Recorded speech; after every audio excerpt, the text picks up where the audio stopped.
Greetings, y'all. I am IB Hip Gregory, and today I want to speak on the two Justins who was expelled from the House in Tennessee. Now, they have been reinstated by the Nashville Council, so that's good news there. But I want to talk about the expulsion. They was expelled for joining a protest against the gun violence that's happening. This is right after the school shooting at the Covenant School, where six people were killed, three of them was children. Now, mind you, and this is important that before the protest, Justin J. Pearson and Justin Jones they tried to speak out and bring up these issues on gun violence during the sessions, but they were ignored. One rep, I believe, even said, "That be enough out of you, young man." So now the protest happened, and the two Justins, along with Gloria Johnson, they joined in the protest. And they were expelled for this, for breaking house rules, and the language that was used that they broke house decorum and that they spoke out of turn. Now, Gloria Johnson, she was not expelled. She was saved by one vote. What was the difference? Perhaps, maybe because she is a 60-year-old white woman, while Justin Jones and Justin J. Pearson, well, Justin Jones is a 27-year-old black man, and Justin J. Pearson is a 28-year-old black man. And to show you the wildness, the craziness about this, that there's only been two people ever expelled from the House since the Civil War. In 1980, a representative was expelled for being caught on tape taking a bribe.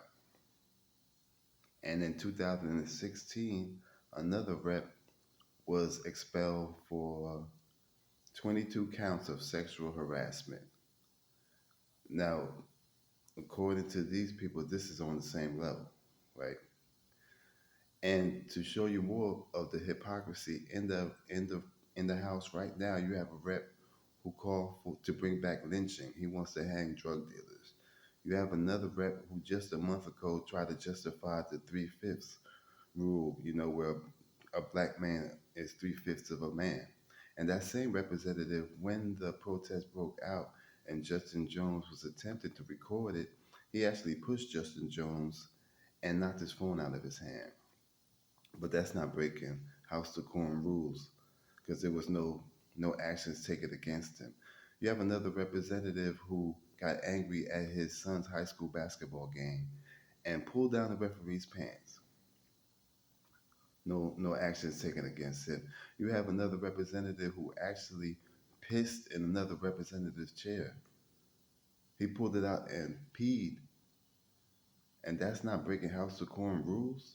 You have another representative who is guilty of domestic violence. He has not been expelled. And another representative who is an admitted child molester, and he has not been expelled.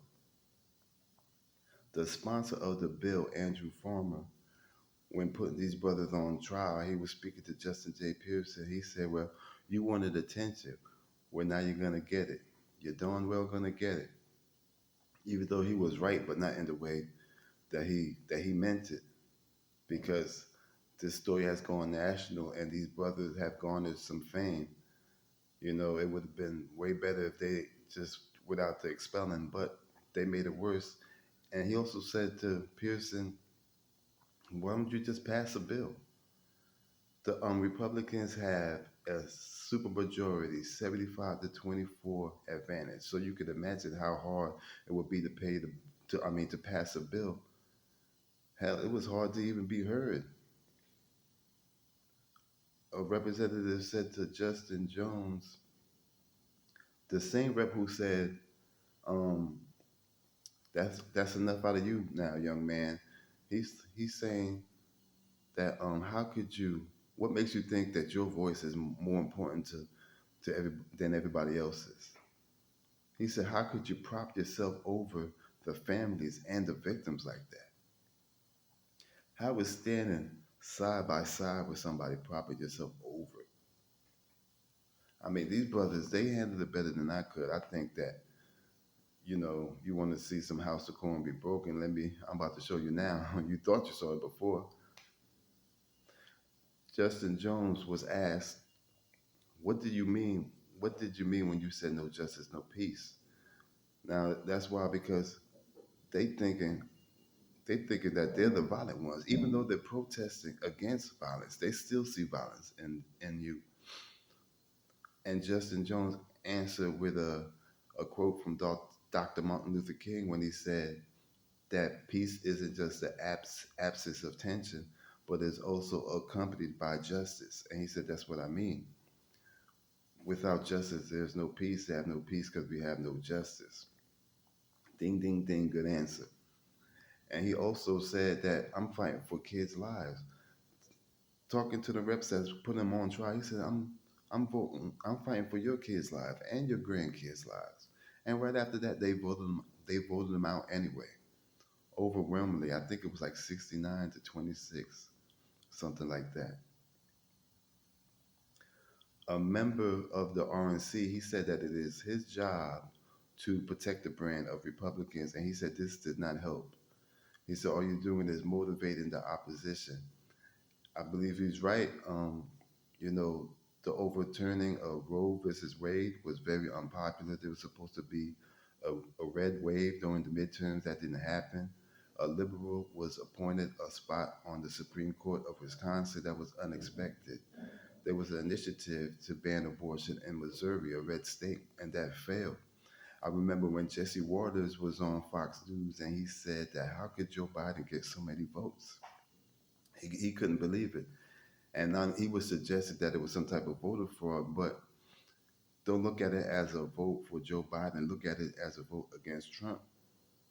Trump motivated people to vote for him, his base, but he also motivated the opposition to go out and vote against him. I remember um, during the George Floyd protests when he had the police clear out those people, spray some type of mace to clear them out just so you could take a photo op in front of that church holding the Bible upside down. I remember people saying, people who was sitting thinking about not voting at all, sitting this one out, was like, you know what, this dude gotta go. I remember I felt like that. And during the George Floyd protest, he said, when the looting starts, the shooting starts. January 6th, he said, go home, we hear you and we love you.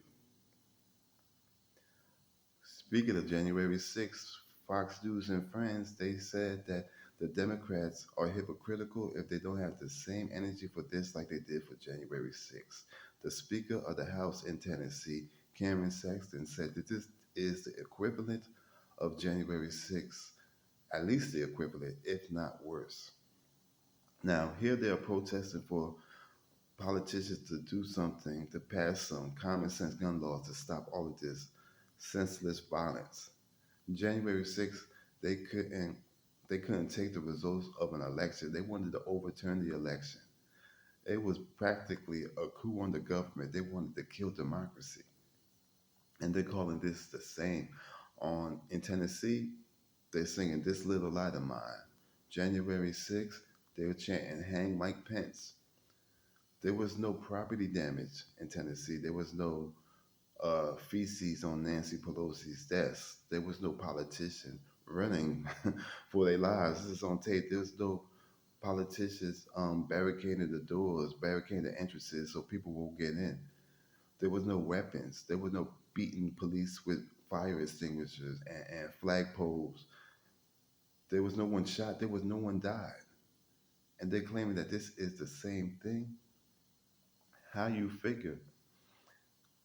In Tennessee, Tennessee is known for having some of the most suppressive voting laws. Like I heard multiple people say that it is easier to buy a gun than it is to vote.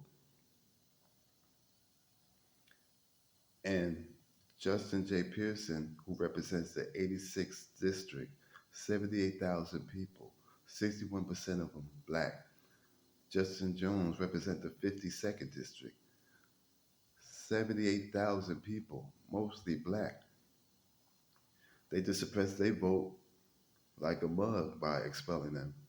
You know, again, the Nashville Council has reinstated them. And this happened during the week of the 55th anniversary of the murder of Martin Luther King, which also happened to happen in Tennessee.